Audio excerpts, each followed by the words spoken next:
എല്ലാ സഹോദരങ്ങൾക്കും നമ്മുടെ യൂട്യൂബ് ചാനലിലേക്ക് സ്വാഗതം. അപ്പോൾ ഈ ഒരു വീഡിയോയിലൂടെ പറയാനുള്ളതെന്ന് പറഞ്ഞാൽ നമ്മുടെ നെജിലയെ കുറിച്ചിട്ടാണ്. ഞാൻ നേരത്തെ ഒരു വീഡിയോയിൽ അതേക്കുറിച്ചിട്ടൊക്കെ കുറച്ചൊന്ന് പറഞ്ഞു വെച്ചിട്ടുണ്ടായിരുന്നു. അപ്പോൾ ഇവിടെ എനിക്ക് പറയാനുള്ള ഒരു കാര്യം എന്ന് പറഞ്ഞാൽ, നെജില വന്നിട്ട് ഭയങ്കര കരച്ചിൽ ബഹളം. നെജിലയുടെ ഹസ്ബൻഡ് ഉണ്ടായിരുന്നു. അപ്പോൾ അതിൻ്റെ തലേ ദിവസം നെജില പറഞ്ഞെന്ന് പറഞ്ഞാൽ ഹസ്ബൻഡിൻ്റെ മദ്യപാനം നിർത്താനായിട്ട് അദ്ദേഹത്തെ ഡി അഡിക്ഷൻ സെൻറ്ററിലേക്ക് കൊണ്ടുപോകുന്നു എന്നൊക്കെയുള്ള കാര്യങ്ങളൊക്കെ പുള്ളിക്കാരത്തിയുടെ ചാനൽ വഴി അവരുടെ സബ്സ്ക്രൈബേഴ്സിനെയൊക്കെ അറിയിച്ചിട്ടുണ്ടായിരുന്നു. പിന്നീട് നമ്മൾ കാണുന്നതെന്ന് പറഞ്ഞാൽ നെജില കരയുന്നു, ബഹളം വയ്ക്കുന്നു. അതുപോലെ തന്നെ എൻ്റെ കാര്യം എന്ന് പറഞ്ഞാൽ നെജിലയുടെ ഉപ്പയുടെ ഉമ്മയുടെ അടുത്തുമാണെന്ന് തോന്നുന്നു. ഒരു വാഹനമൊക്കെ കിടക്കുന്നു. അപ്പോൾ അതിനകത്തോട്ട് എനിക്ക് തോന്നുന്നു നെജിലയുടെ കുട്ടിയെ കൊണ്ട് എവിടെയോ പോവുകയാണെന്ന് തോന്നുന്നു അവരുടെ പാരൻസ്. അപ്പോൾ അതിനെ എതിർത്തിട്ടൊക്കെ നെജില സംസാരിക്കുന്നതൊക്കെ നമ്മൾ കണ്ടതാണ്. ശേഷം എന്ന് പറഞ്ഞാൽ നെജില വന്നിട്ട് കരയുന്നു. കരഞ്ഞിട്ട് പറയുന്നത് എന്താണെന്ന് വെച്ചാൽ മസ്റൂറ മോളെ പറ്റിയിട്ടാണ് പറയുന്നത്. മോള് ഒറ്റപ്പെടുത്തി, മോള് കുറ്റപ്പെടുത്തി, മോള് തള്ളിപ്പറഞ്ഞു, മോളെ പണ്ടങ്ങണ്ട കെട്ടിത്തൂക്കിയിട്ടിട്ടുണ്ടായിരുന്നു, തൊട്ടിലോ അല്ലാതെയോ എങ്ങനെയോ കെട്ടിത്തൂക്കിയിട്ടിട്ടുണ്ടായിരുന്നു എന്നൊക്കെ പോലീസിലോ മറ്റോ ഈ പറയുന്ന മസ്റൂറ മോള് മൊഴി കൊടുത്തു. അതായത് കമഴ്ത്തിയിട്ട രീതിയിൽ കെട്ടിത്തൂക്കി എന്നൊക്കെ പറഞ്ഞിട്ട്, അതുപോലെ തന്നെ മൊബൈലിന്റെ ചാർജർ ഉപയോഗിച്ച് അടിച്ചെന്നോ കൊരവളയിൽ അതായത് കൊങ്ങയിൽ കുത്തിപ്പിടിച്ചെന്നോ അങ്ങനെ ഏതാണ്ടൊക്കെ ആ കുട്ടി പറഞ്ഞു എന്നൊക്കെ പറഞ്ഞിട്ടാണ് നമ്മുടെ നെജില കിടന്ന് പൊട്ടിക്കരയുന്നത്. അപ്പോൾ ഹസ്ബൻഡായിട്ടുള്ള ഷാൻ അവരെ സമാധാനിപ്പിക്കാനൊക്കെ ശ്രമിക്കുന്നുമുണ്ട്.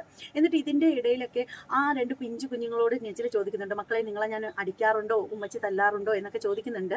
അപ്പോൾ കുഞ്ഞുങ്ങൾ പറയുന്നുണ്ട്, ഇല്ല ഉമ്മ എന്നൊക്കെ പറയുന്നു. എൻ്റെ നെജിലെ മക്കളെ ഒന്ന് തല്ലിയെന്ന് പറഞ്ഞൊന്നും ഒരു കുഴപ്പമില്ല. നമ്മളൊക്കെ ഇഷ്ടംപോലെ നമ്മുടെ കുഞ്ഞുങ്ങളെയൊക്കെ തല്ലിയിട്ടുള്ള അമ്മമാർ തന്നെയാണ്. കുഞ്ഞുങ്ങൾ കുരുത്തക്കേട് കാണിച്ചു കഴിഞ്ഞാൽ, പറഞ്ഞാൽ കേൾക്കാതിരുന്ന് കഴിഞ്ഞാലൊക്കെ നമുക്ക് ദേഷ്യം വരും, നമ്മൾ അവരെ തല്ലും. അതൊക്കെ സ്വാഭാവികം മാത്രമാണ്. അതിന്റെ പേരിൽ ഇങ്ങനെ വന്ന് കിടന്ന് കരയേണ്ട ഒരു ആവശ്യമില്ല. പക്ഷെ നെജിലയ്ക്ക് ഇവിടെ സങ്കടം സഹിക്കാൻ പറ്റാതെ വന്നൊരു കാര്യം എന്ന് പറഞ്ഞാൽ, ഈ പറയുന്ന നമ്മുടെ മസ്റൂറ മോള് വന്നിട്ട് നെജില കുട്ടിയെ പണ്ട് കെട്ടിത്തൂക്കിയിരുന്നു എന്നുള്ളൊരു കാര്യം പറഞ്ഞു, അതായത് കെട്ടിത്തൂക്കിയിരുന്നു എന്നുള്ളൊരു കാര്യം പറഞ്ഞു എന്ന് കുഞ്ഞ് പറഞ്ഞതിൻ്റെ പേരിലാണ്. അപ്പോൾ ഇവിടെ എനിക്ക് നെജിലയോട് പറയാനുള്ളൊരു കാര്യം എന്ന് പറഞ്ഞാൽ, നെജിലയുടെ ചാനലിൽ ഇപ്പോൾ ആ ഒരു വീഡിയോ ഉണ്ടോയെന്നൊന്നും എനിക്കറിയത്തില്ല. പക്ഷേ പണ്ടൊരിക്കൽ, അതായത് ഞാൻ വളരെ കാലങ്ങൾക്ക് മുമ്പ് തന്നെ നെജിലയുടെ വീഡിയോസൊക്കെ കാണുന്ന ഒരാളായിരുന്നു. അപ്പോൾ അതിൽ നെജില ഇതുപോലൊരു ഡയലോഗ് പറഞ്ഞ് ഞാനും കേട്ടിട്ടുണ്ട്. പക്ഷേ ഇപ്പോൾ ആ വീഡിയോ ഉണ്ടോയെന്നൊന്നും എനിക്കറിയില്ല. അതേക്കുറിച്ചിട്ട് പിന്നീട് ഞാനൊരു വീഡിയോ എൻ്റെ ചാനലിൽ ചെയ്തിട്ടുണ്ടായിരുന്നു. പിന്നീട് ആ ഒരു വീഡിയോ ഇപ്പോൾ അതിൽ എൻ്റെ ചാനലിൽ തന്നെ ഉണ്ടോയെന്ന് എനിക്കറിയത്തില്ല. കാരണം അതൊരുപാട് പഴയതാണ്. അപ്പോൾ ഞാൻ ഈ ചാനൽ തുടങ്ങിയിട്ട് തന്നെ വർഷങ്ങൾ കഴിഞ്ഞു. അപ്പോൾ ആ ഒരു വീഡിയോ ഒന്നും തപ്പിക്കൊണ്ടിരിക്കാനുള്ള ആ ഒരു ഇതൊന്നുമില്ല. ഇനി എങ്ങാനും കുട്ടികളെ കുറിച്ചിട്ടൊക്കെ ഇത്തരത്തിലുള്ള വാർത്തകളൊക്കെ വന്നു കഴിഞ്ഞാൽ യൂട്യൂബ് തന്നെ സ്ട്രൈക്ക് തന്ന് ഇനി ആ ഒരു വീഡിയോ ടെർമിനേറ്റ് ആയി പോയോ എന്നും എനിക്കറിയില്ല. അപ്പോൾ ഞാൻ ഇതുപോലെ കണ്ടിട്ടുണ്ടായിരുന്നു നെജില പറയുന്ന ഇതേ ഡയലോഗ്. മസ്റൂറ മോള് പറഞ്ഞു എന്ന് പറഞ്ഞിട്ട് നെജില പറഞ്ഞ ഈ ഒരു വിഷയം ഉണ്ടല്ലോ, കെട്ടിത്തൂക്കി എന്ന് പറയുന്ന ആ ഒരു സംഭവം. അപ്പോൾ ആ ഒരു കാര്യത്തെക്കുറിച്ചിട്ട് നെജില പറയുന്നത് ഞാൻ കേട്ടിട്ടുണ്ടായിരുന്നു. അപ്പോൾ നെജില ഒരു പക്ഷെ മറന്നു പോയതാണോ, ഇനി ജനങ്ങളുടെ ആ ഒരു പ്രീതിക്ക് വേണ്ടിയിട്ട്, അല്ലെങ്കിൽ മറ്റുള്ളവരുടെ പ്രീതി പിടിച്ചു പറ്റുന്നതിന് വേണ്ടിയിട്ട്, സഹതാപം പിടിച്ചു പറ്റുന്നതിന് വേണ്ടിയിട്ട് അങ്ങനെ ഒരു കഥ നെജില വെറുതെ പറഞ്ഞുണ്ടാക്കിയതാണോ എന്നൊന്നും എനിക്കറിയില്ല. അപ്പോൾ എന്ത് തന്നെയാണെങ്കിലും അങ്ങനെ വിളിച്ചു പറഞ്ഞത് മകള് തന്നെയാണ്. അപ്പോൾ ആ ഒരു കുട്ടി ഇപ്പോൾ കുറച്ച് നാളുകളായിട്ട് ഈ പറയുന്ന നെജിലയുടെ ഉപ്പയുടെ ഉമ്മയുടെ അടുത്താണ് നിൽക്കുന്നത്. അപ്പോൾ നെജില പറയുന്നത് എന്താണെന്ന് വെച്ചാൽ, ഉപ്പയും ഉമ്മയും ആ ഒരു കുഞ്ഞിനെ പറഞ്ഞ് തിരിപ്പിച്ചതാണ് എന്നൊക്കെയാണ് പറയുന്നത്. അതുപോലെ തന്നെ ഉപ്പയും ഉമ്മയും കുട്ടിയെ പിടിക്കാൻ വിടാതെ വീട്ടിലിരുത്തിക്കാനൊക്കെയുള്ള സൂത്രമാണോ, കുഞ്ഞിനെ പറഞ്ഞു തിരിപ്പിച്ചു, പോലീസിന് മൊഴി കൊടുത്തു, അതുപോലെ തന്നെ പഞ്ചായത്ത് അധികൃതർക്ക് മൊഴി കൊടുത്തു. അങ്ങനെയൊക്കെയുള്ള കാര്യങ്ങളാണ് നെജില പറയുന്നത്. എന്തായാലും നെജില പറയുന്നത് കേട്ടിട്ട് വരാം. എല്ലാവർക്കും സുഖാണെന്ന് വിശ്വസിക്കുന്നു. അൽഹംദുലില്ലാ സുഖാണ്. പിന്നെ ഇങ്ങനെ വീഡിയോ ചെയ്യണമെന്ന് വിചാരിച്ചിട്ടല്ല. 2 ദിവസത്തിന് മുമ്പ്, കുറച്ച് ദിവസം മുമ്പേ മോളും മാറിയിട്ടാണെന്ന് നിങ്ങൾക്ക് അറിയാല്ലേ, എവിടെ റഹീമിനെ കോൺടാക്ട് ചെയ്യുമ്പോൾ പഞ്ചായത്തിൽ പോകുമൊക്കെ ഒരു ഒറ്റ കാര്യം പറയട്ടെ, മസ്റൂറ പറഞ്ഞ ഒരു കാര്യം പറഞ്ഞാൽ ഞാൻ സഹിക്കൂല. തൊട്ടിപ്പാലത്തിലെ കെട്ടിത്തൂക്കിയത് 4 വർഷം വാടകയ്ക്കാണ് താമസിച്ചത്. അതൊരു പോലീസ് ഉദ്യോഗസ്ഥന്റെ വീട്ടിൽ കറക്റ്റ് 3500 വാടക. അന്ന് ഞാൻ പറഞ്ഞ എന്റെ വീട്ടുകാരെടുത്ത് എന്റെ മക്കളെ നോക്ക്. അപ്പോൾ എന്നെ നിന്നുള്ളതെല്ലാം ഊറ്റി മേടിച്ച് ഞാൻ ഷെവൻ സ്കൂളിൽ 13,000 രൂപ കൊടുക്കാണ്ട് എന്റെ തള്ള 6,000 സംതിങ്ങിന്റെ കാര്യം എനിക്ക് അറിയാം. ഞങ്ങളെന്ന് വിളിച്ച് സംസാരിച്ച് അഡ്മിഷൻ എടുക്കാനായിട്ട് എല്ലാം മടവൂർ സെൻട്രൽ സ്കൂളിൽ നമ്മൾ പോകാൻ ഒരുങ്ങിയതാണ്. അപ്പോൾ നോക്കിയപ്പോൾ വേഗം നോക്കിയത് 4,000 പോണ്. ഇത്രയും കാലം റഹീമേ നിന്റെ ഒരു കാര്യം ഞാൻ ചോദിച്ചോട്ടെ, അന്ന് എഗ്രിമെന്റ് ഒക്കെ സൈൻ ചെയ്ത് അന്ന് കുട്ടിയെ ചെലവ് കുടിക്കാൻ പറഞ്ഞിട്ടാ എനിക്ക് എത്തും പിടിയില്ലാത്തൊരു അവസ്ഥ. എന്റെ മോനെ അവസ്ഥ ഇങ്ങനെ പണ്ടാസിന്റെ കൂടിയും കാര്യങ്ങളും നമ്മൾ ഒരുപാട് ഡിപ്രഷനിൽ കൊണ്ടുപോയി ഉമ്മയാണ്. എന്റെ പാപ്പ ഗൾഫിലായിരുന്നു. അതിൽ നിന്നുള്ള ആഘാതം ഞാൻ ഉമ്മച്ചിമാരുടെ നിന്നാണ് വളർന്നത്. പറയുന്നത് അവിടെ ആസിഡ് കൂടിയും കാര്യങ്ങളും ബഹളവും പ്രശ്നവും പണ്ട് കുടുംബക്കാർക്ക് എല്ലാവർക്കും അറിയാം. പണ്ട് കല്യാണത്തിന്റെ രാത്രി വന്നിട്ട് ചരട് വാരി അറിയും. ഇവിടെ കരഞ്ഞുകൊണ്ടോടും നമ്മുടെ പറഞ്ഞു. അങ്ങനെ ഞാനൊന്നും ചെയ്തിട്ടില്ല. 3 ഭർത്താവിലുള്ള 3 മക്കളും എന്റെ സമൂഹത്തിൽ ഒരാളുടെ ഫോൺ വിളിച്ച് പറഞ്ഞു, ഒരടുക്ക സ്ത്രീയായിട്ട് എന്നെ കുത്തി ഒരു പെറ്റതള്ളയും പറയില്ല. അതിനുശേഷം ഞാൻ ക്ഷമിച്ചോളാം. എനിക്ക് കുറച്ച് ചോറും കറികളൊക്കെ തന്നിട്ടുണ്ട്. ഇതിനകത്ത് 5 പവന്റെ സ്വർണ്ണം, ഒരു 3 പവന്റെ തടവള കൈകളിൽ മേടിച്ചത്, 1 പവന്റെ കൈ ചെക്ക് നോഫലിൽ മേടിച്ചത് കിട്ടിയിട്ടുണ്ട്, ഒരു ചെവിമാട്ടി അതിരുന്നത്, ഒരു മോതിരം ഞാൻ 10,000 രൂപ കൊടുത്ത് വാങ്ങിയ മോതിരം. അന്ന് സ്വർണ്ണത്തിന് ഇത്ര വിലയില്ല. പിന്നെ ഒരു കൈ ചെക്ക് മുത്തുമോന്റെ എല്ലാവരും കസ്റ്റഡിയിൽ വാങ്ങിയിട്ടില്ല. എന്നിട്ട് യൂട്യൂബിൽ ഏണിങ്സ് വന്നു സ്കൂളിൽ ഫീസ് അടയ്ക്കാൻ വെച്ചിരുന്നു. അല്ലെങ്കിൽ എന്നെ പൊന്നി ഇവിടെ 15,000 രൂപ വേണം. അത് പറഞ്ഞ് ഉമ്മാരെ കൊടുക്കൂലെന്ന് പറഞ്ഞിക്കാം. കുഞ്ഞാണ് സത്യം. എന്നിട്ട് വാപ്പാരെ കയ്യിലാണ് എന്നെ കൊടുക്കുന്ന അടുത്ത ഭാഗത്ത് എന്നെല്ലാം വെച്ചിപ്പിച്ച് എന്റെ വസ്തു ഒന്ന് ജപ്തിഘട്ടത്തിലാണ്. ഞാൻ അന്ന് പറഞ്ഞു ഇതുപോലെ ശല്യം ചെയ്യാനാണെന്നുണ്ടെങ്കിൽ എന്നോട് വീട് വെക്കില്ല. ഇത് സത്യം അറിയാവുന്ന കുറച്ച് പേരുണ്ട്. എനിക്ക് ഉമ്മയെ പണ്ടേ ഇഷ്ടമല്ല. ഉമ്മയെ കുറ്റമല്ല പറയുന്നത്, എനിക്ക് ഇഷ്ടമല്ല. എന്റെ കണ്ണിൽ കാണാത്ത കാഴ്ച കണ്ടു. എന്റെ മോളെ എങ്ങനെ വളർത്തും, എന്റെ മോളെ എങ്ങനെ വളർത്തും, ഞാൻ എന്നിട്ട് എന്റെ മോളൊന്നും പറഞ്ഞിട്ടാ അവരടുത്ത് പറഞ്ഞേ ഞാൻ തൊട്ടിന്റെ കയറിൽ കെട്ടി തൂക്കിയത് ഷെറിന്റെ സ്കൂളിൽ ടോപ്പ് ലെവലിൽ കഷ്ടപ്പെട്ട് പഠിപ്പിച്ചിട്ടുണ്ട്. ഞാൻ അടിച്ചിട്ടുണ്ട്, ചെറിയ കാര്യങ്ങൾ വരുമ്പോൾ ഞാൻ അടിച്ചിട്ടുണ്ട്. പക്ഷെ മുത്തുമോന്റെ കയ്യിൽ ഒരു അടയാളമില്ല. ഇവർ ഈ 3 മക്കളെ കൊണ്ട് പഞ്ചായത്തിൽ പോയി. മുത്തുമോനെ ഇങ്ങോട്ട് വാ, മിച്ചുമോനെ ഇവർ കള്ളയില്ലാത്ത മക്കളല്ലേ, ഇവർ ഇടയ്ക്കൊന്നും പറഞ്ഞു നിങ്ങളാ ഞാൻ എപ്പോഴെങ്കിലും കയ്യാൻ കെട്ടി തൂക്കേ ചാർജർ അടിക്കാൻ ചെയ്തിട്ടുണ്ടോ മക്കളെ? എന്റെ മുത്തുമോൻ എന്നെ നിന്ന് പോയിട്ട് തിരികെ വന്നവരല്ലേ. ഒരു സമയത്ത് അവരെ വേണ്ടിയിട്ടാണ് ഞാൻ ജീവിച്ച. എനിക്ക് മോളായോണ്ട് ഒരു ആലോചന വരൂലായിരുന്നു. പക്ഷെ എന്തിനും ഒറ്റപ്പെട്ടു പോയി. എന്നെ ചേർത്ത് പിടിച്ചില്ല ആരും. അമ്പകളെ കിടന്നു പാലെടുത്തു. അവർക്ക് വേണ്ടിയിട്ടാണ് ഞാൻ 550 രൂപ പാല് 150 രൂപ പാല് ഞാൻ എടുത്തിരിക്കാം. നൈറ്റ് വെക്കണം എന്നാ വീണ മെമ്പർ ഒന്നില്ലേ താത്തടുത്ത് രാത്രി ഞാൻ കളിച്ചിട്ട് പറഞ്ഞു താത്ത ഒരു നൈറ്റ് എടുക്കണം. പക്ഷെ മക്കൾക്ക് നാളെ തിരിച്ചു ഒന്നുമില്ല. ഞാൻ താത്ത പറഞ്ഞിട്ടുണ്ടെ അതിന് 50 രൂപ കിട്ടട്ടെ. ഞാൻ ഒരു നൈറ്റ് എടുത്ത് എന്റെ അമ്മ കൊടുക്കുന്നു. അങ്ങനെ 250 രൂപയ്ക്ക് ഒരു നൈറ്റ് എടുത്ത് കേട്ടോ. 200 നൈറ്റ് 250 രൂപയ്ക്ക് എടുത്ത്. അങ്ങനെ ഒരു കാലഘട്ടം ഉണ്ടായിരുന്നു. പക്ഷെ ഇന്ന് ഞാൻ രക്ഷപ്പെട്ടിട്ടില്ല. ഞാൻ എല്ലാം കൊടുത്ത കാലിൽ കിടപ്പുണ്ട്. അവളെല്ലാം എടുത്തോട്ടെ, എല്ലാം എടുത്തോട്ടെ. ഒരു സമയത്ത് മോളെ ഇതിനെ നോക്കിയില്ലെന്ന് പറഞ്ഞു. അവർക്ക് കുറഞ്ഞ ഡ്രസ് എടുക്കുമ്പോൾ അവർക്ക് ഞാൻ കൂടിയാണ് എടുക്കുന്നത്. പക്ഷെ ഇപ്പൊ വന്ന് കുടിച്ച് കമ്പൊരു പ്രശ്നം വന്നപ്പോൾ വെള്ളം ഒഴിച്ച് അല്ലേ, അതാണ് നമ്മൾ പറയുന്നത്. ആ തെറ്റ് പറ്റി പോയി ഏറ്റു പറഞ്ഞു. ഇനി ഒന്നും ചെയ്യൂല മോളെ, ഈ ഒന്നും ചെയ്യൂലെന്ന് ഏറ്റു പറഞ്ഞു. കൊണ്ടുപോട്ട് എനിക്ക് ആ തള്ളയുമായിട്ട് മരിച്ചാൽ പോലും ഒരു ബന്ധമില്ല. പബ്ലിക്കിൽ എന്നെ അഴുക്ക സ്ത്രീയായിട്ട് ഒരു ബുദ്ധിമുട്ടി. എന്റെ മോള് പറയണ ഞാനൊരു തെറ്റ് ചെയ്തിട്ടുണ്ട്. ഇങ്ങനെ ചോദിച്ചില്ലേക്കാ മോളെ ഇമ്മച്ചി വല്ല തെറ്റ് ചെയ്തിട്ടുണ്ട്. അവർക്ക് പഠിക്കാൻ വയ്യ. എന്താ പറയാ മൊബൈലും കൊടുത്ത് ടിവിയും കൊടുത്ത് എന്റെ വീട്ടിൽ ടി വി അടിക്കാത്ത കാര്യം നിവർത്തിയില്ലാത്തോണ്ടല്ല. മുത്തുമോനെ മിണ്ടാണ്ടിരിക്കട്ടെ. എന്തുകൊണ്ടാണ് ഞാൻ ടി വി മേടിക്കാത്ത? എന്റെ മോള് ടി വി കണ്ടേ ഏക്കായി പോകും. എന്തുകൊണ്ട് ഞാൻ 2 മക്കളെ സാധാ സ്കൂളിലാക്കി എവിടെ ഷെറിലാക്കി എന്റെ മോള് 10 പിള്ളേർ പഠിപ്പിച്ചെങ്കിലും അതിന്റെ ഭാഗ്യം എത്തിക്കോട്ട്. അവള് പാപ്പ പക്ക കുടിയത് കുടിച്ചോണ്ട് തൊലാക്കില്ലേ. എന്നിട്ട് ഞാൻ പറഞ്ഞത് ഈ ചെലവിന് ഒരു വട്ടം 5000 രൂപ തന്നിട്ടുണ്ട്. ഒരു വട്ടം എല്ലാം എടുത്തോട്ട് വളർത്തിക്കോട്ട്. പക്ഷെ അവർക്കെല്ലാം വേണ്ട. എന്തെങ്കിലും ഒരു സമയത്ത് ദുഃഖിക്കല്ലേക്കാ. അങ്ങനെ ഒരു കാര്യമുണ്ട്. ഈ യൂട്യൂബിൽ പഴയ വീഡിയോ നോക്കിയാണ് എന്റെ മക്കളെ ഞാനുള്ള ഒരു കാലം. എന്റെ മോക്ക് അടിയിലിടാൻ ഒരു നിക്കർ പോലും ഇല്ലാത്തൊരു സമയം ഉണ്ടായിരുന്നു. ഞാൻ ഓരോരുത്തർക്ക് കടലിൽ വിളിക്കും നല്ലോ തരോ. പിന്നെ ഞാൻ എന്തുകൊണ്ടാണ് ഗവൺമെന്റ് സ്കൂളിൽ കിടക്കലേത് മാറ്റിയെന്ന് അറിയുമ്പോൾ കുറച്ച് കുട്ടികൾ അവരോട് ആരും മിണ്ടൂലേട്ടാ മാപ്പ എന്നൊക്കെ പറഞ്ഞ് അതിന് ശംസൂര് കെട്ടിയിരിക്കുന്ന സമയമുണ്ട്. അതുകൊണ്ടാണ് ഞാൻ മോൾ ആ സ്കൂളിൽ നിന്ന് മാറ്റിയത്. ഇന്ന് ഞാൻ എന്റെ സഹോദരനോട് മുമ്പ് കൈതെറ്റിയിട്ടില്ല. എന്റെ ഉമ്മ നല്ല തന്നെയാണ് ഞാൻ പബ്ലിക് കുറ്റം പറയാനല്ല, പബ്ലിക് കണ്ട വീഡിയോ ആണ്. എന്റെ ഉമ്മ പറഞ്ഞ വോയിസ് ആണ്. അതുകൊണ്ടാണ് ഞാൻ തിരിച്ചിട്ട് ചെയ്യാൻ തുടങ്ങിയത്. ഇന്ന് ഞാൻ ഒരു തെറ്റും ചെയ്തിട്ടില്ല. എന്റെ മക്കളോട് ആരും ചെലവ് എടുത്തിട്ടില്ല, നഷ്ടപരിഹാരം മേടിച്ചിട്ടില്ല. സനോ പറഞ്ഞത് മാത്രമല്ല ചെലവ് അച്ചാൽ കൊടുക്കാൻ 75 രൂപ മേടിച്ചു. ഇന്ന് ഞാൻ പറയുന്നത് ഞാൻ ഒരു പൈസ ആർത്തിയുള്ളതാണ് വയ്ക്കാം. ഒരിക്കലും അല്ല, എല്ലാവർക്കും എല്ലാം കൊടുക്കുന്നതാണ്. എന്നാലും ഞാൻ 3000 രൂപ കൊടുത്ത് മസാല ഏൽപ്പിക്കല്ലേ അവർ വേണ്ടെന്ന് പറയും. എന്റെ അമ്മയും പാപ്പയല്ലേ എന്തെങ്കിലും സമയത്ത് ഒന്നിക്കും. എന്റെ വയറ്റിൽ കിടക്കുന്ന കൊച്ചു ആറാൻകുട്ടിയാണ് പറയാൻ തള്ളായിരുന്നു. പേഴയാണ് കറി കറിച്ച് തുപ്പണണ്ട വയറ്റിൽ കിടക്കണം എടുത്തോട്ട് സുഖമായി എടുത്തോട്ട് വാപ്പാരത്തെ ഒരു കാര്യം പറയുന്നത് നിങ്ങളുടെ ഭാര്യയുടെ വാപ്പ നിങ്ങൾക്ക് ചെന്നെ ഒടിക്ക് കൊണ്ടുപോകാൻ പറ്റില്ല. വാപ്പാക്ക് അറിയാൻ പറ്റിയത് തെറ്റെന്താണെന്ന് എനിക്ക് എല്ലാം അറിയാം. ഞാൻ ചോദ്യം ചെയ്തു. ഞാനൊരു പെണ്ണായതുകൊണ്ട് ഞാൻ ചോദ്യം ചെയ്തു. എന്റെ ആൺകുട്ടികൾ രണ്ടും സഹോദരങ്ങൾ ചോദ്യം ചെയ്തിട്ടില്ല. എന്റെ കാക്കത്തി 1 രൂപ ഞാൻ കൈവിട്ടിട്ടില്ല കാക്കാർ മുമ്പ്. പക്ഷെ ഇതിനൊക്കെ എന്റെ ഉമ്മയുണ്ടല്ലോ എണ്ണി കിടക്കുറയും എണ്ണി എന്റെ സ്കൂളിൽ വരും. എന്റെ മര്യാദ എടുപ്പിക്കാൻ ഉമ്മ. അപ്പോഴേക്കും വലിയ കുട്ടിയാണ്. എല്ലാ കുട്ടികളും എന്നെ കളിയാകും. അപ്പോഴേക്കും എനിക്ക് ദേഷ്യമുണ്ട് ഉമ്മയോട്. ഇവിടെ പറയുമ്പോൾ ഒരു കാര്യം എനിക്ക് എടുത്തു പറയാതിരിക്കാൻ നിവൃത്തിയില്ല. ശരിക്കും പറയുകയാണെങ്കിൽ നെജിലയുടെ ഭാഗത്ത് വലിയൊരു തെറ്റുണ്ടായിരുന്നു. അത് ആ ഒരു തെറ്റ് എന്താണെന്ന് പറഞ്ഞാൽ ഞാൻ നേരത്തെ പറഞ്ഞ ആ ഒരു കാര്യം തന്നെയാണ്. സോഷ്യൽ മീഡിയയിൽ വന്നിട്ട് നമ്മുടെ ലൈഫിൽ സംഭവിക്കുന്ന എല്ലാ കാര്യങ്ങളും തുറന്നു പറയാനായിട്ട് ഇരിക്കരുത്. ഇപ്പോൾ നമ്മൾക്ക് ഇപ്പോൾ നെജിലയെ കൂടി പറയുന്ന ഒരു കാര്യമാണ് എന്നെ സംബന്ധിക്കുന്ന എല്ലാ കാര്യങ്ങളും എന്റെ സബ്സ്ക്രൈബേഴ്സ് അറിയണം, ജനങ്ങൾ അറിയണം. എന്തിനാണ് നെജില ജനങ്ങൾ അറിയുന്നത്? മലർന്ന് കിടന്ന് തുപ്പുന്നതിന് തുല്യമാണ്. നിങ്ങൾക്ക് എന്തും സോഷ്യൽ മീഡിയയിൽ പറഞ്ഞു കഴിഞ്ഞാൽ റിവ്യൂസ് കിട്ടുമായിരിക്കും. അതുവഴി നിങ്ങൾക്ക് നല്ല ഏണിങ്സും കിട്ടുമായിരിക്കും. പക്ഷെ ആ ഒരു കുഞ്ഞുണ്ടല്ലോ മസ്റൂറ മോള് 11 വയസ്സോ മറ്റോ ഉണ്ടെന്ന് തോന്നുന്നു കുഞ്ഞിന്. ആ കുഞ്ഞിന് സമൂഹത്തിൽ ഇറങ്ങി നടക്കണ്ടേ? അത് പഠിക്കാൻ പോകുന്നിടത്തൊക്കെ വന്നിട്ട് ഇങ്ങനെ ഉമ്മച്ചി വന്നിട്ട് പറയുന്നു അങ്ങനെ പറയുന്നു എന്നൊക്കെ പറയുമ്പോൾ ആ കുട്ടിക്ക് അത് മാനക്കേടാണ്. അതുപോലെ തന്നെ നിങ്ങളൊന്ന് മനസ്സിലാക്കുക, നിങ്ങളെ കയ്യിലെ തെറ്റുകൊണ്ടായിരിക്കില്ല നിങ്ങൾ ഇങ്ങനെ 3-4 വിവാഹം കഴിക്കേണ്ടി വന്നത്. നിങ്ങളുടെ ലൈഫിൽ നിങ്ങൾക്ക് എന്തോ നിങ്ങളുടെ തലയിൽ അങ്ങനെ എഴുതിയത് കൊണ്ടായിരിക്കാം. അങ്ങനെ വിശ്വസിക്കാം അല്ലെ? അപ്പോൾ എന്ത് തന്നെയാണെങ്കിലും ഓരോ വ്യക്തികളുടെയും തലയിൽ ഈശ്വരൻ ഓരോന്ന് പടച്ചെഴുതി വിടും. ഈ 4 ഭർത്താവിന്റെ കൂടെയും ഒരേ സമയത്തല്ല നിങ്ങൾ ജീവിച്ചത്. ഓരോ ഭർത്താവും മരണപ്പെട്ടു കഴിഞ്ഞിട്ടോ ഉപേക്ഷിക്കപ്പെട്ട് കഴിഞ്ഞിട്ടോ ആണല്ലോ വീണ്ടും അടുത്ത ബന്ധം നിങ്ങൾ തേടിയത്. അപ്പൊ അതുകൊണ്ട് തന്നെ നിങ്ങൾ വലിയ തെറ്റൊന്നും പറയാനായിട്ട് സാധിക്കില്ല. ഇതൊരു പുരുഷൻ ചെയ്തു കഴിഞ്ഞാൽ ആരും ഒരു കുറ്റവും പറയില്ല. ഒരു സ്ത്രീ ആവുമ്പോഴാണ് ഇവിടെ വിഷയം. പക്ഷെ നിങ്ങൾ ചാനലിൽ വന്നിട്ട് നിങ്ങളുടെ ലൈഫിൽ നിങ്ങൾ 4 വിവാഹം കഴിച്ചു, അല്ലെങ്കിൽ നിങ്ങളുടെ കുഞ്ഞുങ്ങൾ 4 കുട്ടികളുണ്ടെങ്കിൽ 4 കുട്ടികൾ 4 ഉപ്പയുടേതാണ് എന്നൊക്കെ പറയുമ്പോൾ അത് ആ ഒരു കുഞ്ഞിനെ ഒരുപാട് മാനസികമായിട്ട് ബാധിക്കും. ഒരു പക്ഷെ അവള് പാവം കുട്ടി നല്ലൊരു കുട്ടി ആയതുകൊണ്ട് അത് തുറന്നു പറയത്തില്ല. കാരണം അതിന്റെ പ്രായം അതാണ്. തിരിച്ച് ആ ഉമ്മയോട് അങ്ങനെ പറയരുത് ഉമ്മ, എനിക്കത് മോശമാണ് എന്ന് പറയാനുള്ള പ്രായമോ അതിൻ്റെതായിട്ടുള്ള പക്വതയോ ആ ഒരു കുഞ്ഞിനില്ല. പക്ഷെ അവളുടെ മനസ്സിൽ അതൊരു നൊമ്പരമായിട്ട് ഉണ്ടായിരിക്കാം. കൂട്ടുകാരികളൊക്കെ ചോദിച്ചു കഴിഞ്ഞാൽ നിങ്ങളൊന്ന് ആലോചിച്ച് നോക്കൂ. കുഞ്ഞുങ്ങളുടെയൊക്കെ മുന്നിൽ, അവളുടെ കൂട്ടുകാരിയുടെയൊക്കെ മുന്നിൽ തന്റെ ഉപ്പ തന്റെ ഉമ്മയ്ക്ക് 4 ഭർത്താവ്, ആ ഒരു 4 ഭർത്താവിൽ നിന്നും 4 കുഞ്ഞുങ്ങൾ എന്നൊക്കെ പറയാനായിട്ട് ആരും ഇഷ്ടപ്പെടത്തില്ല. ഇപ്പൊ നെജിലെ തന്നെ ആലോചിച്ച് നോക്കും, നെജിലെ ആണെങ്കിൽ ഇഷ്ടപ്പെടുമോ? അപ്പൊ എന്താണ് ചെയ്യേണ്ടതെന്ന് പറഞ്ഞാൽ ഇനിയെങ്കിലും സോഷ്യൽ മീഡിയയിൽ വരുന്ന മറ്റുള്ള ആളുകൾ മനസ്സിലാക്കേണ്ട ഒരു കാര്യം എന്ന് പറഞ്ഞാൽ നിങ്ങളുടെ ലൈഫിന്റെ പോസിറ്റീവ് വശങ്ങൾ മാത്രം നിങ്ങൾ സോഷ്യൽ മീഡിയയിൽ വന്നിട്ട് വിളമ്പാൻ നിൽക്കുക. ഇതുപോലെയുള്ള നെഗറ്റീവായിട്ടുള്ള കാര്യങ്ങൾ മാക്സിമം പറയാതിരിക്കുക. ഇപ്പൊ നമ്മളൊക്കെ വീഡിയോ ചെയ്യുന്നു, നമ്മളൊക്കെ വന്നിട്ട് സംസാരിക്കുന്നു, എല്ലാവരുടെ ലൈഫിലും ഉണ്ട് പ്രശ്നങ്ങളും കാര്യങ്ങളും ഒക്കെ എന്ന് കരുതിയിട്ട് നമ്മളത് സോഷ്യൽ മീഡിയയിൽ വന്നിരുന്ന് പറഞ്ഞു കഴിഞ്ഞാൽ എന്താ കിട്ടുക? ഒന്നും കിട്ടില്ല. മലർന്നു കിടന്ന് തുപ്പുന്നതിന് തുല്യം തന്നെയാണത്. അത് ആദ്യം ഒന്ന് മനസ്സിലാക്കുക നെജില.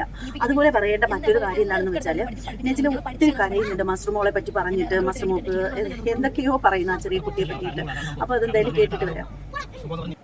ചെറിയ കാര്യങ്ങൾ വരുമ്പോൾ ഞാൻ എടുത്തിട്ടുണ്ട്. എന്റെ മുത്തുമോന്റെ കയ്യിൽ ഒരു അടയാളവും ഇല്ല. ഇവര് ഈ 3 മക്കളെ കൊണ്ട് പഞ്ചായത്തിൽ പോയി. മുത്തുമോനെ മുത്തോ ഇങ്ങോട്ട് വാ. മിച്ചുമോനെ ഇവര് കള്ളയില്ലാത്ത മക്കളല്ലേ? ഇവര് എനിക്ക് ഇടയ്ക്കൊന്നും പറഞ്ഞു നിങ്ങളാ ഞാൻ എപ്പോഴെങ്കിലും കയ്യാന്ന് കെട്ടി തൂക്കേ ചാർജർ അടിക്കുക ചെയ്തിട്ടുണ്ടോ മക്കളെ? എന്റെ മുത്തുമോൻ എന്നെ നിന്ന് പോയിട്ട് തിരികെ വന്നവരാണല്ലേക്കാ. ഒരു സമയത്ത് അതിനൊക്കെ വേണ്ടിയിട്ടാണ് ഞാൻ ജീവിച്ച. എനിക്ക് മോളായോണ്ട് ഒരു ആലോചന വരൂലായിരുന്നു. പക്ഷെ ഇന്ന് ഞാൻ ഒറ്റപ്പെട്ടു പോയി. എന്നെ ചേർത്ത് പിടിച്ചില്ല ആരും. നമ്പറുകളെ കിടന്നു പാലെടുത്തു. അവർക്ക് വേണ്ടിയിട്ടാണ് ഞാൻ 550 രൂപ പാലും 150 രൂപ പാല് ഞാൻ എടുത്തിരിക്കാം. നൈറ്റ് കെട്ടിട എന്നാ റീന മെമ്പർ വന്നില്ലേ? താത്തടുത്ത ദിവസം രാത്രി ഞാൻ കറങ്ങിട്ടെന്ന് പറഞ്ഞു താത്ത ഒരു നൈറ്റ് എടുക്കണം. പക്ഷെ മക്കൾക്ക് നാളെ തിരിച്ചാൽ ഒന്നുമില്ല. അങ്ങനെ ആ കാക്ക പറഞ്ഞ പെണ്ണെ അതിന് 50 രൂപ കിട്ടട്ടെ. ഞാൻ ഒരു നൈറ്റ് എടുത്ത് എന്റെ അമ്മ കൊടുക്കുന്നു പറഞ്ഞു. അങ്ങനെ 250 രൂപയ്ക്ക് ഒരു നൈറ്റ് എടുത്ത് കേട്ടാ. 200 രൂപ നൈറ്റ് 250 രൂപയ്ക്ക് എടുത്ത്. അങ്ങനെ ഒരു കാലഘട്ടം ഉണ്ടായിരുന്നു. പക്ഷെ ഇന്ന് ഞാൻ രക്ഷപ്പെട്ടില്ല. ഞാൻ എല്ലാം കൊടുത്തത് മസ്കുകാരൻ കാവിൽ കിടപ്പുണ്ട്. അവളെല്ലാം എടുത്തോട്ടെ, എല്ലാം എടുത്തോട്ടെ. ഒരു സമയത്ത് മോളെ ഇതിനെ നോക്കിയില്ലെന്ന് പറയല്ലേ. അവർക്ക് കുറഞ്ഞ ഡ്രസ് എടുക്കുമ്പോ അവർക്ക് ഞാൻ കൂടിയതാണ് എടുക്കുന്നത്. പക്ഷെ ഇക്ക വന്ന് കുടിച്ച് കറന്നൊരു പ്രശ്നം വന്നപ്പോ വെള്ളം ഒഴിച്ച് അല്ലേ? അതാണ് അവിടെ പറയുന്നത്. ആ തെറ്റ് പറ്റിപ്പോയി, ഏറ്റു പറഞ്ഞു. ഇനി ഒന്നും ചെയ്യൂല മോളെ, ഈ ഒന്നും ചെയ്യൂലെന്ന് ഏറ്റു പറഞ്ഞു. കൊണ്ടുപോട്ട് എനിക്ക് ആ തള്ളയുമായിട്ട് മരിച്ചാൽ പോലും ഒരു ബന്ധമില്ല. പബ്ലിക്കിൽ എന്നെ അഴുക്ക സ്ത്രീയായിട്ട് ഒരു മുദ്ര കുത്തി. എന്റെ മോള് പറയണ ഞാനൊരു തെറ്റ് ചെയ്തിട്ടുണ്ട്. നിങ്ങൾ ചോദിച്ചില്ലേക്കാ മോളെ ഇമ്മച്ചി വല്ല തെറ്റും ചെയ്തിട്ടുണ്ടോ? അവർക്ക് പഠിക്കാൻ വയ്യ. എന്താ കുറെ മൊബൈലും കൊടുത്ത് ടിവിയും കൊടുത്ത് എന്റെ വീട്ടിൽ ടി വി അടിക്കാത്ത കാര്യം ഒന്നും നിവർത്തിയില്ലാത്തോണ്ടല്ല. മുത്തുമോനെ മിണ്ടാണ്ടിരിക്കുമക്കളെ. എന്തുകൊണ്ടാണ് ഞാൻ ടി വി മേടിക്കാത്ത? എന്റെ മോള് ടി വി കണ്ടേ കേക്കായി പോവോ? എന്തുകൊണ്ട് ഞാൻ 2 മക്കളെ സാധാ സ്കൂളിലാക്കിയിട്ട് എവിടെ ഷെറിലാക്കി എന്റെ മോള് 10 പിള്ളേരെ പഠിപ്പിച്ചെങ്കിലും അതിന്റെ ഭാവി എത്തിക്കോട്ട്. അവള് പാപ്പ പക്ക കുടിയത് കുടിച്ചോണ്ടാണ് ഇതല്ലാക്കല്ലേ. എന്നിട്ട് ഞാൻ പറഞ്ഞു ഈ ചെലവിന് ഒരു വട്ടം 5000 രൂപ തന്നിട്ടുണ്ട്. ഒരു വട്ടം എല്ലാം എടുത്തോട്ട് വളർത്തിക്കോട്ട്. പക്ഷെ അവക്കെല്ലാം വേണ്ട. എന്തെങ്കിലും ഒരു സമയത്ത് ദുഃഖിക്കല്ലേക്കാ. അങ്ങനെ ഒരു കാര്യമുണ്ട്. ഈ യൂട്യൂബിൽ പഴയ വീഡിയോകൾ നോക്കിയാണ് എന്റെ മക്കളെ ഞാനുള്ളൊരു കാലം. എന്റെ മോക്ക് അടിയിലിടാൻ ഒരു നിക്കർ പോലും ഇല്ലാത്തൊരു സമയം ഉണ്ടായിരുന്നു. ഞാൻ ഓരോരുത്തർക്ക് കരഞ്ഞു വിളിക്കും വല്ലോ തരോ. പിന്നെ ഞാൻ എന്തുകൊണ്ടാണ് ഗവൺമെന്റ് സ്കൂളിൽ കിഴക്കലേന്ന് മാറ്റിയെന്ന് അറിയാം. ഇവിടുന്ന് കുറച്ച് കുട്ടികൾ അവളോട് ആരും മിണ്ടൂലേട്ടാ മാപ്പ എങ്ങനെയാണെന്നൊക്കെ പറഞ്ഞ് അതിന് ശംസൂര് കെട്ടിങ്ങനെ നിൽക്കുന്ന സമയമുണ്ട്. അതുകൊണ്ടാണ് ഞാൻ മോൾ ആ സ്കൂളിൽ നിന്ന് മാറ്റിയത്. ഇന്ന് ഞാൻ എന്റെ സഹോദരങ്ങൾ മുമ്പ് കൈനീട്ടിയിട്ടില്ല. എന്റെ ഉമ്മ കാരണം തന്നെയാണ് ഞാൻ ഇങ്ങനെ ആയത്. പബ്ലിക്ക് കുറ്റം പറയണല്ല, പബ്ലിക്കിൽ വന്ന വീഡിയോ ആണ്. എന്റെ ഉമ്മ പറഞ്ഞ വോയിസ് ആണ്. അതുകൊണ്ടാണ് ഞാൻ തിരിച്ചിട്ട് ചെയ്യൊക്കെ തുടങ്ങിയത്. ഇന്ന് ഞാൻ ഒരു തെറ്റും ചെയ്തിട്ടില്ല. എന്റെ മക്കളോട് ആരും ചെലവ് എടുത്തിട്ടില്ല, നഷ്ടപരിഹാരം മേടിച്ചിട്ടില്ല. സനോ പറഞ്ഞത് മാത്രമല്ല ചെലവ് അച്ചാരം കൊടുക്കാൻ 75 രൂപ മേടിച്ചു. ഇന്ന് ഞാനും പറയണം ഞാൻ ഒരു പൈസക്ക് ആർത്തിയുള്ളതാണ് ഈ കാശ്. ഒരിക്കലും അല്ല, എല്ലാവർക്കും എല്ലാം കൊടുക്കുന്നതാണ്. പെരുന്നാളിന് ഞാൻ 3000 രൂപ കൊടുത്ത് മസ്ബാറി ഏൽപ്പിക്കല്ലേ? അവർ വേണ്ടെന്ന് പറഞ്ഞു. എന്റെ ഉമ്മയും ബാപ്പയല്ലേ എന്തെങ്കിലും ഒരു സമയത്ത് ഒന്നിക്കും. എന്റെ വയറ്റിൽ കിടക്കുന്ന കൊച്ചു ആറാൻകുട്ടിയാണ് പറയേണ്ടതല്ല. ഇന്നും പിഴയാണ് കറി കറിച്ച് തുപ്പണല്ല. വയറ്റിൽ കിടക്കണം എടുത്തോട്ട് സുറുവായി എടുത്തോട്ട് വാപ്പാരുന്ന ഒരു കാര്യം പറയുന്നത്. നിങ്ങളുടെ ഭാര്യയുടെ വാപ്പ നിങ്ങൾക്ക് ചെന്നോടിക്ക് കൊണ്ടുപോകാൻ പറ്റിയില്ല. വാപ്പാക്ക് അറിയാൻ പറ്റിയത് തെറ്റെന്താണെന്ന് എനിക്ക് എല്ലാം അറിയാം. ഞാൻ ചോദ്യം ചെയ്തു. ഞാനൊരു പെണ്ണായതുകൊണ്ട് ഞാൻ ചോദ്യം ചെയ്തു. എന്റെ ആൺകുട്ടികൾ 2 സഹോദരങ്ങൾ ചോദ്യം ചെയ്തിട്ടില്ല. എന്റെ കാക്കച്ചി 1 രൂപ ഞാൻ കൈനീട്ടിട്ടില്ല കാക്കാര മുമ്പ്.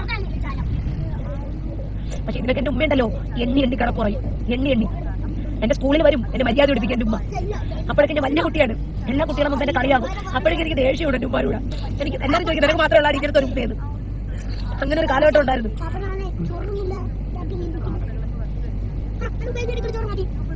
ഞാൻ 5 എണ്ണത്തിന് പ്രസവിച്ച് ഇത് ഗർഭിണിയാണ്. 5 എണ്ണത്തിന് ഞാൻ ഗർഭിണി. എന്നെ കണ്ടു മുമ്പ് പോലും ബസ്റൂമിന് വരണ്ട. അത്രയ്ക്ക് എനിക്ക് മനസ്സ് മുറിഞ്ഞു. നോക്കത്തെ പോലെ അല്ല. ഞാൻ ഒരു കൂട്ടിയെന്റെ മോളെ ഇട്ടിട്ടില്ല. അള്ളാഹ്ക്കറിയാലല്ലേ ഞാൻ പൂട്ടി ഇട്ടിരുന്ന ഒരു കാലത്ത്. എന്ന് ഞാൻ ജോലിക്ക് പോയ സമയത്ത് എന്നിട്ട് അവന്റെ കയ്യിൽ ആ മേടം കണ്ടത് ചാർജറിന്റെ അടയാളം. വെളുത്ത പോലെയാണ്. നോക്ക് ഒരടയാളൊക്കെ കണ്ടുപിടിച്ചെന്ന് എടുക്കാം.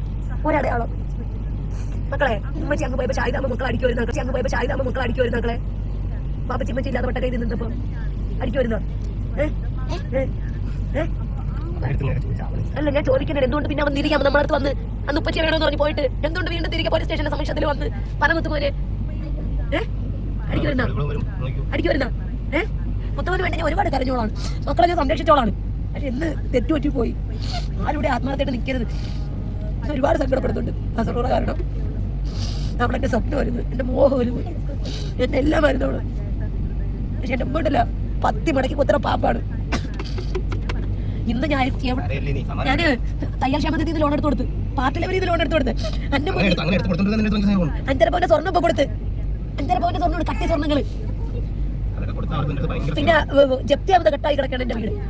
2012 ലോൺ വെച്ചതാണ്. എനിക്ക് സനോഫറിനോട് റഹീമിനോട് ജീവിച്ചപ്പോൾ ഒരു സമാധാനം തന്നിട്ടില്ല, സനോഫറിനോട് ജീവിച്ചപ്പോൾ ഒരു സമാധാനം തന്നിട്ടില്ല. ഷംസുവിനെ വിളിക്കുന്നുണ്ട്, പട്ടിയെ കേട്ടാ എത്ര വട്ടം പറയും രജിയെ ഞാൻ നിന്നെ ലേടി കെട്ടിയിട്ടുള്ളതെന്ന്. ഒരു ഭർത്താവിനോട് ജീവിക്കാൻ എനിക്ക് സമാധാനം. ഇപ്പൊ ഞാൻ എന്റെ ഇഷ്ടത്തിന് ഒരു ഭർത്താവിനെ എടുത്ത് ഹെൽമെറ്റ് വെച്ചിട്ട് അടിച്ചില്ലേക്കാം കണ്ണുമണ്ണി മാറി ഇറങ്ങി ഒരു പുരുഷനെ ചെയ്തതാണ്. എന്തോ ആവട്ടെ,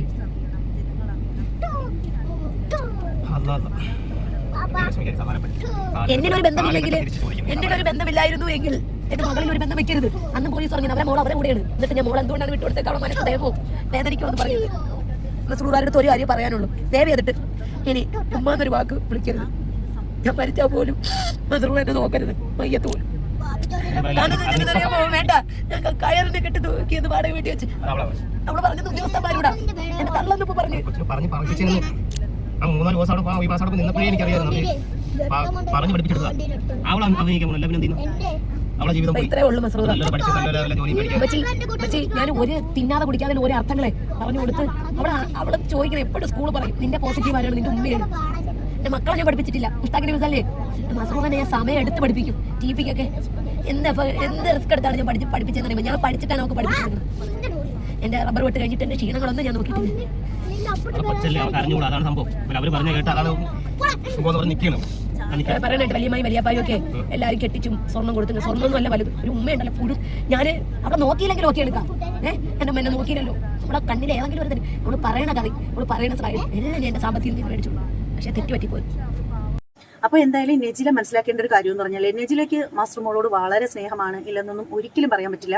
എനിക്ക് തന്നെ പലപ്പോഴും തോന്നിയിട്ടുണ്ട് ഈ നെജില എന്താ എങ്ങനെയെന്ന്. കാരണം മറ്റു 2 കുട്ടികളെ വലുതായിട്ട് ആ കുട്ടികളെയൊക്കെ നോക്കാറുണ്ട്, അവരെ സ്നേഹത്തോടു കൂടി തന്നെ ആ കുഞ്ഞുങ്ങളെ പരിചരിക്കുന്നതൊക്കെ നമ്മൾ കാണാറുണ്ട്. പക്ഷേ എന്നാൽ പോലും മാസ്റ്റർ മോളോട് ഒരു പ്രത്യേക സ്നേഹം നെജില എപ്പോഴും കാണിക്കാറുണ്ട്. എനിക്കത് തോന്നിയിട്ടുണ്ട് പലപ്പോഴും. കാര്യം എന്താണെന്ന് വെച്ചാൽ ഞാൻ പലപ്പോഴും ചിന്തിച്ചിട്ടുണ്ട്, ഒരു കുട്ടിയെ മാത്രം എന്തിന് ഇത്ര പുകഴ്ത്തി പറയുന്നു, ബാക്കി കുട്ടികൾ അതുപോലെയല്ലേ എന്ന്. പക്ഷേ എന്തും ഏതും നെജില ഈ പറയുന്ന മാസ്റ്റർ മോളോട് പറയുമെന്നാണ് എനിക്ക് തോന്നുന്നത്. കാരണം വീഡിയോസിലൊക്കെ നമ്മൾ അങ്ങനെയാണ് കാണുന്നത്. ഈ ഒരു ഷാനുമായിട്ടുള്ള വിവാഹബന്ധം ആയ സമയത്ത് പോലും ഉള്ള വീഡിയോകളൊക്കെ നമ്മൾ കണ്ടതാണ്. ആ സമയത്ത് നെജില പറയുന്നുണ്ടായിരുന്നു ഇതുപോലെ ഷാനുമായിട്ടുള്ള ബന്ധത്തിന് മോൾക്ക് ഇഷ്ടമാണ്, മോളോട് ചോദിച്ചു, മോൾ അനുവദിച്ചു എന്നൊക്കെ പറഞ്ഞിട്ട്. ആ ഒരു സമയത്തൊക്കെ നെജിലയും കുഞ്ഞുമായിട്ടൊക്കെ ലൈവിലൊക്കെ വരുമായിരുന്നു. അപ്പോൾ ആ ഒരു സമയത്ത് കുഞ്ഞും കൂടെയൊക്കെ ഉള്ളതിൻ്റെ ആ ഒരു കൗതുകത്തിലൊക്കെ നമ്മൾ നോക്കിയിട്ടുണ്ട്. അപ്പോൾ ഇങ്ങനെയുള്ള കാര്യങ്ങളൊക്കെ നെജില തുറന്ന് പറഞ്ഞിട്ടുണ്ടായിരുന്നു ആ ഒരു സമയത്ത്. ശരിക്കും അതൊക്കെ ഒരു എന്താ പറയുക വേണ്ടിയില്ലാത്ത കാര്യമായിരുന്നു എന്നേ പറയാനായിട്ട് സാധിക്കുള്ളൂ. ഇപ്പോൾ കുഞ്ഞിനോട് ഇപ്പോൾ വിവാഹം കഴിക്കുന്നതിനെ കുറിച്ച് ചോദിച്ചു, അനുവാദം മേടിച്ചു, അതൊന്നും ഒരു തെറ്റല്ല നെജില. പക്ഷേ സോഷ്യൽ മീഡിയയിൽ വന്നിട്ട് വീണ്ടും നെജില കാണിക്കുന്നത് തെറ്റ് തന്നെയല്ലേ? ആ ഒരു കുഞ്ഞിനെ പറ്റിയിട്ട് എന്തൊക്കെയാണ് പറയുന്നത്? എൻ്റെ മോൾ എന്നെ തള്ളി പറഞ്ഞു, എനിക്കിനി അങ്ങനെ ഒരു മോളില്ല, ഞാൻ മരിച്ചു കഴിഞ്ഞാലും എൻ്റെ മോള് വരരുത്. അതൊക്കെ എത്ര മോശമായിട്ടുള്ള കാര്യമാണ് നെജില. ഇത്രയധികം പക്വതയില്ലാതെ ആവരുത് നിങ്ങൾ. അപ്പോൾ നെജിലയോട് പറയാനുള്ളൊരു കാര്യം എന്ന് വെച്ചാൽ എന്തുവാണ് നെജില ഇങ്ങനെയൊക്കെ കാണിക്കുന്നത്? നെജിലയ്ക്ക് പ്രായം കുറവായിരിക്കാം, പക്ഷേ ഒരുപാട് ജീവിത അനുഭവങ്ങളുണ്ട്. മധുരമുള്ളതും അതിലേറെ കൈപ്പേറിയതുമായിട്ടുള്ള ധാരാളം അനുഭവമുള്ള ഒരു വ്യക്തി തന്നെയാണ് നെജില. അപ്പോൾ അങ്ങനെയുള്ള ഒരു വ്യക്തി സോഷ്യൽ മീഡിയയിൽ വന്നിട്ട് ഇങ്ങനെ എൻ്റെ മാസ്റ്റർ മോൾ ഞാൻ മരിച്ചാലും വരരുത്, എൻ്റെ മോളെ പറ്റി അങ്ങനെയല്ല കരുതിയത്, ഇങ്ങനെയല്ല, അങ്ങനെയൊന്നും പറയാൻ പാടില്ല. കാരണം അതൊരു ചെറിയ കുട്ടിയാണ്, അതിനറിയില്ല. ഇപ്പോൾ നെജില കാണിച്ചു കൂട്ടുന്നത് സോഷ്യൽ മീഡിയയിലൊക്കെ വന്ന് പറയുന്നതൊക്കെ ആ ഒരു കുഞ്ഞിന് ഒരു പക്ഷേ വിഷമം ഉണ്ടായിരിക്കും. അവളുടെ കൂട്ടുകാരായാലും സാർമാരായാലും അവളെ അറിയാവുന്ന ആരെങ്കിലും ഒക്കെ ഇതുപോലെ ഉമ്മയുടെ പുതിയ ഹസ്ബൻഡിനെ പറ്റി ചോദിച്ചു കഴിഞ്ഞാലും അല്ലെങ്കിൽ ഉമ്മയെ പറ്റിയിട്ട് ഇങ്ങനെയൊക്കെ പറഞ്ഞു കഴിഞ്ഞാലും കുഞ്ഞിനത് വിഷമമല്ലേ? അത് നമ്മൾ മനസ്സിലാക്കണ്ടേ? കുറച്ചുകൂടി പക്വത കാണിക്കണ്ടേ നെജില? വീണ്ടും വീണ്ടും സോഷ്യൽ മീഡിയയിൽ വന്നിട്ട് ഇങ്ങനെയൊക്കെ പറയുമ്പോൾ ആ ഒരു കുഞ്ഞിനെ പറ്റിയിട്ട് കുറ്റപ്പെടുത്തി സംസാരിച്ച് കഴിയുമ്പോൾ പലരും വീണ്ടും ആ കൊച്ചിൻ്റെ അടുത്ത് അതിനെ പറ്റിയിട്ട് ചോദിക്കത്തില്ലേ? അത് അവളെ എന്തുമാത്രം ബാധിക്കുമെന്ന് നെജിലയ്ക്ക് ചിന്തിക്കാൻ പറ്റത്തില്ലേ?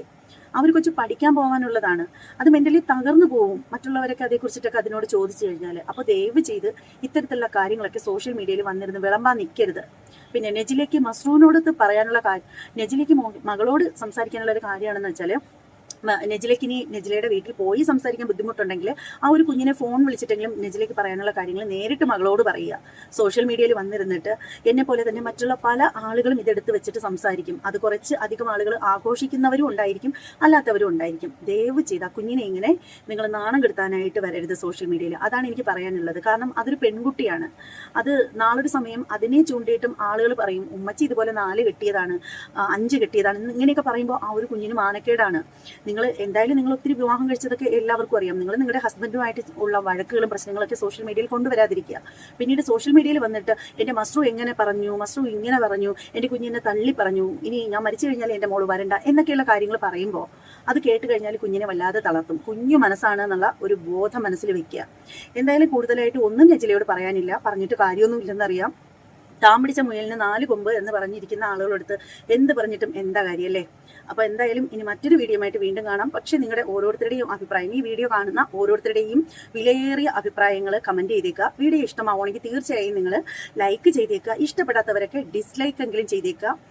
അപ്പോൾ ഇനി എന്തായാലും മറ്റൊരു വീഡിയോ ആയിട്ട് വീണ്ടും കാണാം. ഇതുകൊണ്ട് തീർന്നില്ല, കുറച്ചധികം കാര്യങ്ങൾ ഇനിയും പറയാനുണ്ട്. അപ്പോൾ എന്തായാലും മറ്റു വീഡിയോ ആയിട്ട് വരുന്നത് വരെ എല്ലാവർക്കും ബൈ.